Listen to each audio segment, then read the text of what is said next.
Delhi Capitals के लिए अभी एक अच्छी खबर आई ही थी ऋषभ पंत के रूप में कि अचानक से एक बुरी खबर भी आ जाती है। ऋषभ पंत के बारे हम सबने सुन लिया कि एनसीए ने उनको फुली फिट डिक्लेयर कर दिया है। हमने सुन लिया कि हाल ही में रिकी पॉन्टिंग ने यह भी कहा था कि जब वो प्रैक्टिस कर रहे थे तो ना विकेट कीपिंग करते हुए उनको बहुत ज्यादा परेशानी का सामना करना पड़ा, ना ही बल्लेबाजी करते हुए। जिसका मतलब साफ है कि आप उनको आईपीएल में एक फुल फ्लेजेड टीम मेंबर की तरह देख सकते हो। हालांकि हो सकता है कि शुरुआत के मैचेस में रिकी पॉन्टिंग थोड़ा सा कॉन्शियस रहें और थोड़ा सा रिस्क फ्री रहना चाहें और वहां पर ऋषभ पंत को पूरे 20 ओवर विकेट कीपिंग ना करा करके कुछ टाइम के लिए फील्ड पर ला करके वापस बुला सकते हैं। और ये खैर शुरुआत के मैचेस में हो सकता है, लेकिन जिस तरह से ऋषभ पंत बिहेव कर रहे हैं, जिस तरह से ऋषभ पंत की बॉडी बिहेव कर रही है, ये दिल्ली कैपिटल्स के लिए काफी अच्छा साइन है। लेकिन इसी बीच में हैरी ब्रूक, जो कि हाल ही में दिल्ली से जुड़े थे, पिछले साल एसआरएच में खेल रहे थे और 4 करोड़ रुपए देकर के दिल्ली ने उन्हें अपने नाम किया था, उन्होंने अपना नाम वापस ले लिया है। कुछ पर्सनल रीजंस के कारण उन्होंने अपना नाम वापस ले लिया और अब दिल्ली एक प्लेयर शॉर्ट हो गई है। और हैरी ब्रूक एक बड़ा नाम है। हालांकि पिछला सीजन बहुत अच्छा नहीं रहा था, लेकिन फिर भी लोग उम्मीद कर रहे थे कि एक वैल्यूएबल एडिशन है। लेकिन अचानक से जब पर्सनल रीजंस की वजह से उन्होंने नाम वापस ले लिया तो कहीं ना कहीं ये बात होने लगी कि किस हद तक ये दिल्ली को नुकसान पहुंचा सकता है। हालांकि कुछ लोगों का मानना यह जरूर है कि हैरी ब्रूक के जाने से इनफैक्ट दिल्ली को फायदा ही होगा, क्योंकि अगर आप पिछले सीजन की तरफ देखेंगे तो हैरी ब्रूक ने सनराइजर्स हैदराबाद की तरफ से पहले कुछ मैचेस में कुछ भी नहीं किया था। और उसके बाद जब बहुत ज्यादा आलोचना हुई तो उनकी एक सेंचुरी आ गई। और सेंचुरी जब आती है तो वो उनका अग्रेशन उनकी स्टेटमेंट्स में दिख रहा था। उन्होंने कह दिया कि वो बहुत लोग जो मुझ पर सवाल उठा रहे थे, ये उनके लिए जवाब है। उन्होंने ये नहीं कहा कि मैं आगे बेहतर करूंगा, क्या हुआ पिछले किस वजह से खराब हुआ, नहीं। उन्होंने कहा कि जो मुझे मुझे क्रिटिसाइज कर रहे थे, ये उनके लिए जवाब है, ये सेंचुरी उनका मुंह बंद करने के लिए काफी है। और उस सेंचुरी के बाद कोई रन नहीं आया। मतलब वो एक सेंचुरी और बाकी पूरे सीजन में मिलाकर कुछ 80-90 रन आए और सिर्फ एक मैच में 100 रन आए। और उसके बाद हैरी ब्रूक की जो कहीं ना कहीं वैल्यू थी वो कम हो गई। और जब इंग्लैंड टीम अभी इंडिया आई, उससे पहले भी उन्होंने अपना नाम वापस ले लिया था। ऐसा माना जा रहा था कि जब हैरी ब्रूक इंडिया में आकर के खेलेंगे 5 मैच की टेस्ट सीरीज, तो वो इंडियन कल्चर से, इंडियन लैंड से, इंडियन एटमॉस्फेयर से, इंडियन वेदर से थोड़ा सा रिलैक्स हो जाएंगे और वो आईपीएल में काफी हेल्प करेगा उनको। काफी फ्रेंडली हो जाएगी इन्वायरमेंट जब आप 1-2 महीने इसी लैंड पर खेलोगे, इसी सॉइल पर खेलोगे। लेकिन वो नहीं आ पाए। तो इसके बाद ये बात हो रही थी कि दिल्ली कैपिटल्स में किस तरह से वो फिट बैठेंगे, क्योंकि वो टेस्ट मैचेस के लिए भी नहीं आए हैं।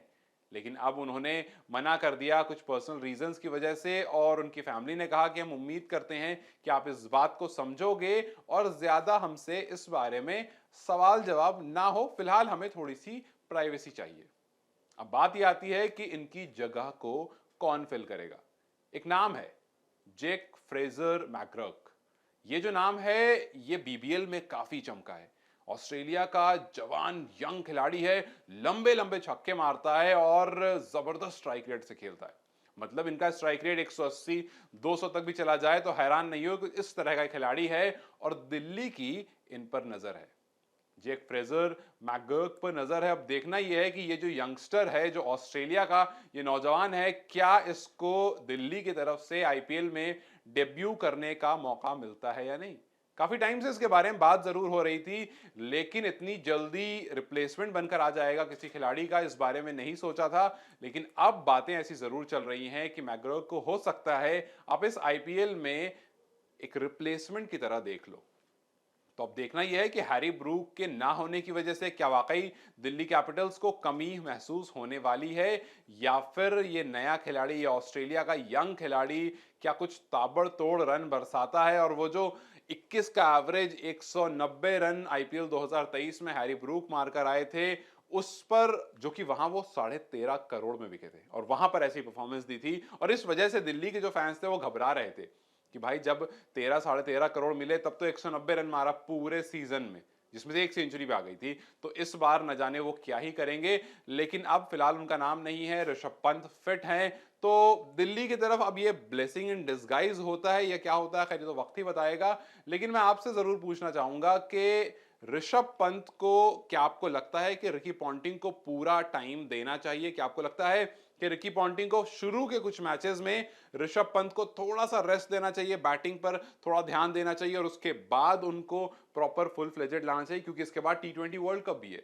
और अगर ऋषभ पंत यहां पर फिट होते हैं तो बीसीसीआई के जय शाह ने यह बात साफ कर दी है कि अगर ऋषभ वहां फिट होते हैं तो हम बहुत खुश होंगे, क्योंकि टी20 वर्ल्ड कप आने वाला है और अगर ऋषभ टी20 वर्ल्ड कप में आ जाते हैं तो एक बड़ा एसेट होंगे हमारे लिए। तो चलिए देखते हैं कि ऋषभ पंत को किस तरह से रिकी पॉन्टिंग यूज करते हैं, किस तरह से एक रिप्लेसमेंट जो हैरी ब्रूक का आने वाला है वो परफॉर्म करता है। खैर अभी वो कंफर्म नहीं है, अभी दिल्ली कैपिटल्स अपने एंड से मैकग्राव के बारे कंफर्म करेगी। अब देखते हैं कि क्या वो आ पाते हैं या किसी और खिलाड़ी को ऐड करते हैं, बट चांसेस इनका ही है। और एक नजर दिल्ली कैपिटल्स के कप्तान ऋषभ पंत पर होगी, इस सीजन में कप्तानी करेंगे या नहीं करेंगे वो तो वक्त बताएगा। लेकिन चलिए आपकी क्या राय है मुझे कमेंट सेक्शन में जरूर बताएं। इस वीडियो को लाइक और शेयर जरूर करें और जाते जाते चैनल को सब्सक्राइब करते जाएं।